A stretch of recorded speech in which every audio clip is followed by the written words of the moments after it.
పూర్తయ్యాయి. ఇప్పుడెవరు? సూర్యుడు.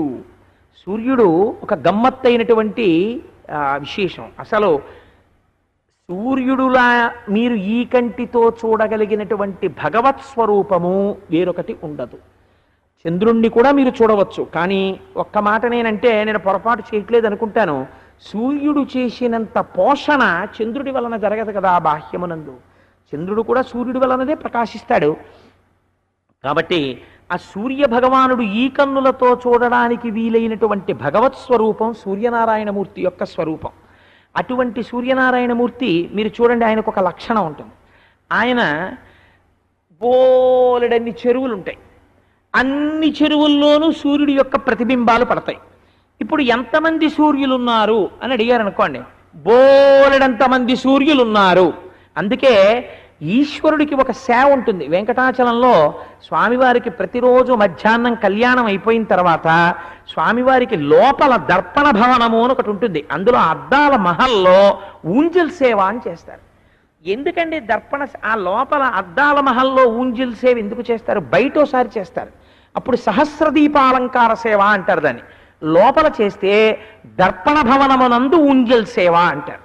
మీరు స్వామివారితో పాటు ఆ టికెట్ ఉన్న వాళ్ళు లోపలికి వెళ్ళారనుకోండి, ఓ ఆశ్చర్యం ఉంటుంది. స్వామివారిని ఉయ్యాల్లో కూర్చోబెట్టి వేదమంత్రాలు చెప్తారు. వేదమంత్రాలు చెప్తూ ఉయ్యాలు లూపుతుంటారు. అప్పుడు మీరు చూస్తే చుట్టూ ఎంతమంది కనపడతారో తెలుసా అండి? వెంకటేశ్వర స్వామి వారు ఉభయనాంచారులతో కొన్ని వేల మూర్తులు కనపడతారు.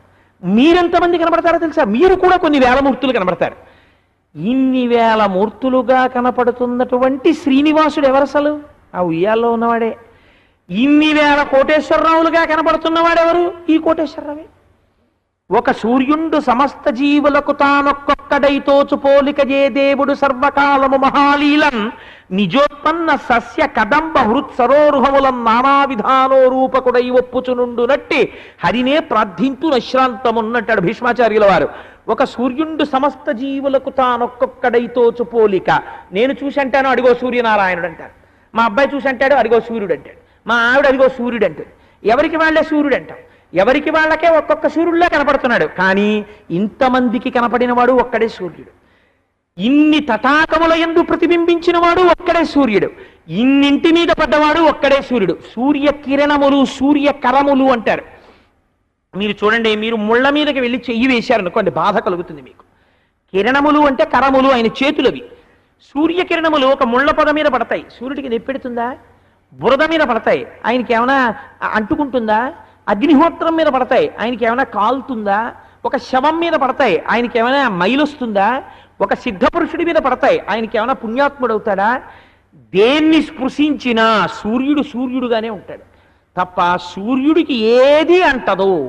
ఏది అంటకుండా ఉండడం, అంతమందికి అన్నిగా కనబడడం, కానీ తాను ఒక్కడిగా ఉండడం సూర్యుడి యొక్క గొప్పతనం. సూర్యుడికున్న ఇంకో గొప్పతనం ఏమిటో తెలుసా అండి? సూర్యుడు పుచ్చుకునేటప్పుడు అలాగే పుచ్చుకుంటాడు, ఇచ్చేటప్పుడు అలాగే ఇస్తాడు. పుచ్చుకునేటప్పుడు ఇంకా అల్లా ఇల్లా పుచ్చుకోడు. ఇప్పుడు వచ్చేసింది కదా వసంత ఋతువు, వసంతం దాటింది అనుకోండి ఏ ఋతువు. ఇప్పుడంటే నాకు అనిపిస్తుంటుంది, వసంత ఋతువుని కావ్యాల్లో ఎంత గొప్పగా వర్ణన చేస్తారో. మన ప్రారంధం ఏమిటో, ఈ పురుగులు అవి వసంత ఋతువులు ఇలా అయిపోయాయండి. ఇప్పుడు చైత్ర శ్రీమాన్ ఇయం మాస పుణ్య పుష్పితకానన యవ్వ రాజ్యాయ రామస్య సర్వం మే ఉపకల్ప్యతాం అన్నారు వాల్మీకి మహర్షి అయోధ్యకాండలో. కాబట్టి ఈ వసంత ఋతువు తర్వాత గ్రీష్మ ఋతువు అని ఒకటి వస్తుంది. ఆ గ్రీష్మంలో సూర్యనారాయణ మూర్తి ఏం చేస్తాడు? ఎక్కడ నీరు కనపడినమండి లాగవతల పారేస్తాడంతే. చిన్న చెరువు లాగేస్తాడు, సముద్రం లాగేస్తాడు, నది లాగేస్తాడు, ఏరు లాగేస్తాడు. ఇవన్నీ చాలవు, మీరు ఇలా కూల్ డ్రింక్ తాగితే లాగేస్తాడు చెమట రూపంలో. ఎంత నీరు లాగేస్తాడో చెప్పలేను ఆయన. ఇంత నీరు లాగేసి ఏం చేసుకున్నాడు ఆయన? ఆ వెంటనే వర్ష ఋతువు వస్తుంది. ఎంత నీరు లాక్కున్నాడో అంత నీరు మళ్ళీ వర్షించేస్తాడు. పుచ్చుకున్నప్పుడు నేను పుచ్చేసుకున్నాను అనుకోడు, ఇచ్చేసేటప్పుడు నేను ఇచ్చేసాను అనుకోడు. ఇది మహాజ్ఞానులైన వారు సూర్యనారాయణోపాసనతో ఈ స్థితిని పొందుతారు.